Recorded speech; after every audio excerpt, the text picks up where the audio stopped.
वाराणसी, बनारस या काशी, ये कहना अनुचित नहीं होगा कि ये जगह इतिहास से भी पुराना है। भारतवर्ष के सप्तपुरी कहे जाने वाले हिंदुओं के 7 पवित्र धार्मिक स्थलों में से सबसे श्रेष्ठ माना जाता है वाराणसी को।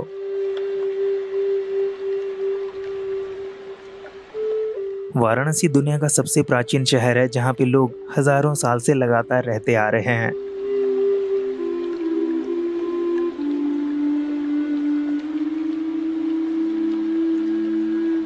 ईसा पूर्व 6ठी शताब्दी से वाराणसी एक प्रमुख धार्मिक, वाणिज्य और शिक्षात्मक केंद्र होने के साथ साथ समय समय पर दार्शनिकों, ऋषि मुनियों और कलाकारों को प्रेरित और अपनी ओर आकर्षित करता आ रहा है। पवित्र गंगा नदी के बाएं तट पे वरुणा और अस्सी नाम के 2 नदियों के मध्य में स्थित होने की वजह से इस जगह का नाम वाराणसी पड़ा।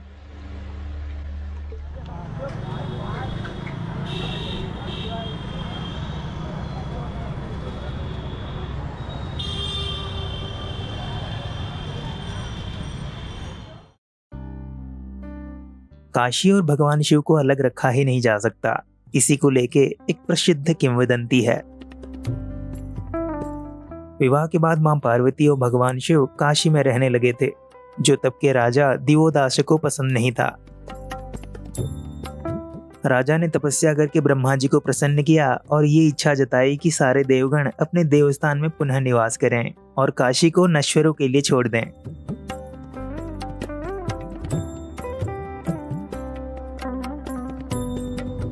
ब्रह्मा जी ने वर देने से पहले एक शर्त रखी कि राजा प्रजावत्सल होने के साथ साथ काशी आने वाले श्रद्धालुओं को सभी प्रकार की सहायता करेंगे।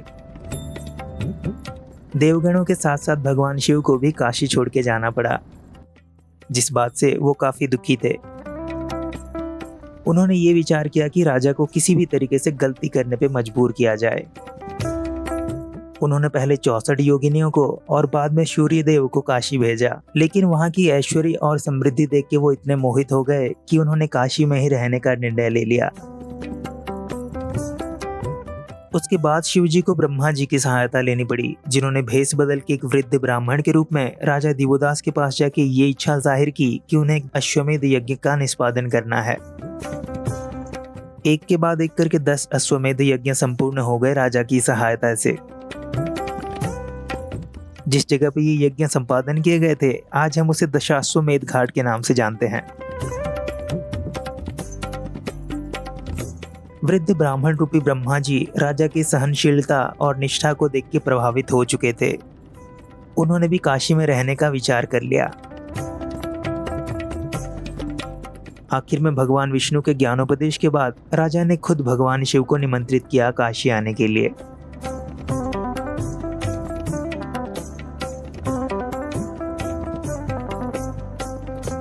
दशाश्वमेध घाट पर प्रतिदिन शाम को गंगा आरती की जाती है, जिसमें अग्नि पूजा की जाती है, जिसे गंगा माँ, भगवान शिव और सूर्यदेव के साथ साथ पूरे ब्रह्मांड को समर्पित किया जाता है।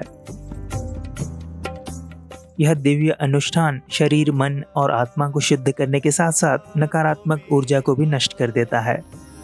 त्वमेव बन्धुश्च सखा त्वमेव विद्या द्रविणं त्वमेव सर्वं मम देव। जय गंगे माता मैया, जय गंगे माता, जो नर तुमको ध्याता, जो नर मैया जी को ध्याता, मन वांछित फल पाता। जय गंगे माता, जय गंगे माता मैया, जय गंगे माता, जो नर तुमको ध्याता, जो नर मैया जी को ध्याता, मन वांछित फल पाता। जय गंगे माता। आटवी गलज्ज्वला प्रवाह पावितस्थ स्थले गले लम्बिता भुजङ्गतुङ्गमालिका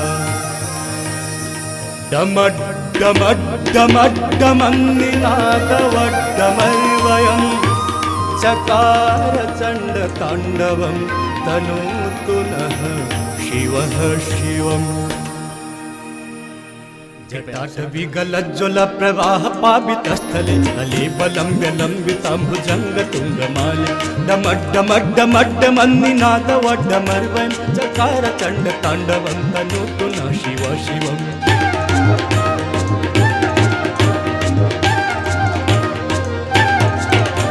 जटाकटाह सम्भ्रमभ्रमन्निलिम्प निर्झरि विलोलवीचि वल्लरि विराजमानमूर्धनि गद्ध गद्ध गज्ज्वलल्ललाटपट्टपावके किशोर चन्द्रशेखरे रति प्रतीक्षणं मम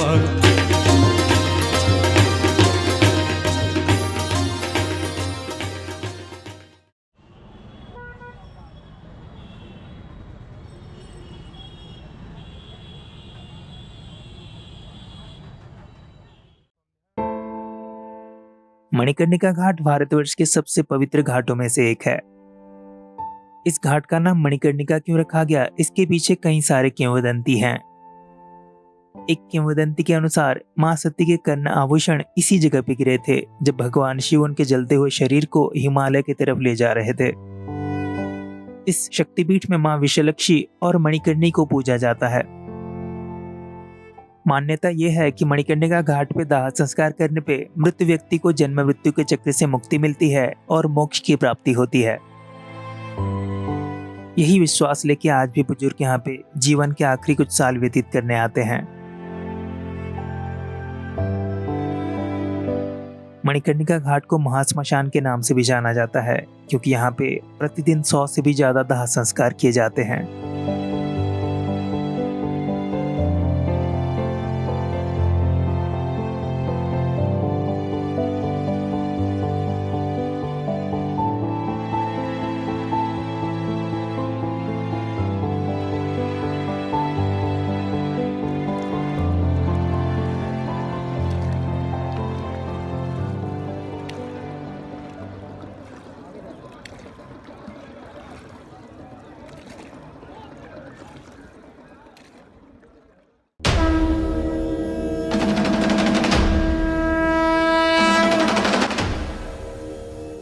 वाराणसी को शिव की नगरी कहा जाता है क्योंकि यहाँ पे पूजे जाते हैं श्री विश्वनाथ, जिन्हें श्री विश्वेश्वर और श्री काशी विश्वनाथ के नाम से भी जाना जाता है।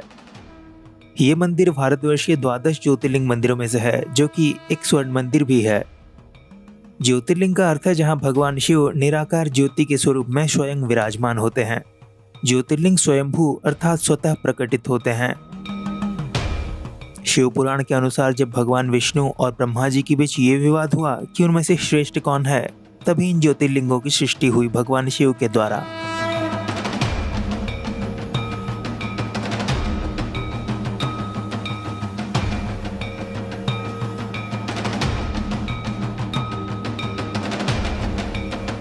मुख्य मंदिर पे कई बार आक्रमण हुआ था मुगलों और उनसे पहले घुरिदों के द्वारा।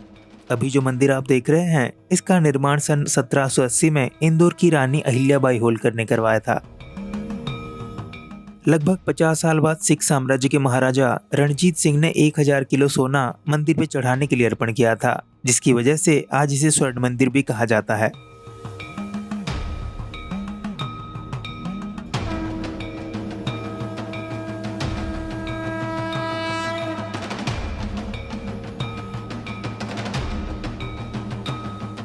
काशी विश्वनाथ कॉरिडोर प्रोजेक्ट को साल 2019 में प्रारंभ करके साल 2021 के अंत में समाप्त किया गया, जिसकी वजह से गंगा नदी और श्री विश्वनाथ मंदिर के बीच आवाजाही बहुत सरल हो गई है। अगर समय की कमी है, सुगम दर्शन का पास ऑनलाइन या ऑफलाइन लिया जा सकता है। इसके साथ साथ आरती, रुद्राभिषेक और महादेव पूजा के लिए भी पास लिया जा सकता है।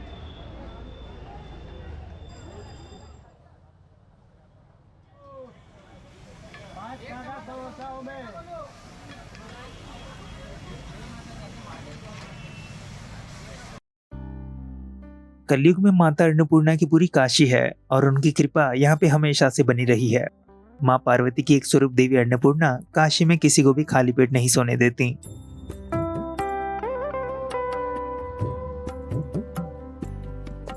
वाराणसी के कण कण में शिवजी बसे हुए हैं। यहाँ पे शिवजी की बारात निकलती है कुछ इस प्रकार से, जिसमें भूत प्रेत और जानवरों के साथ साथ देवी देवताएं भी शामिल होते हैं।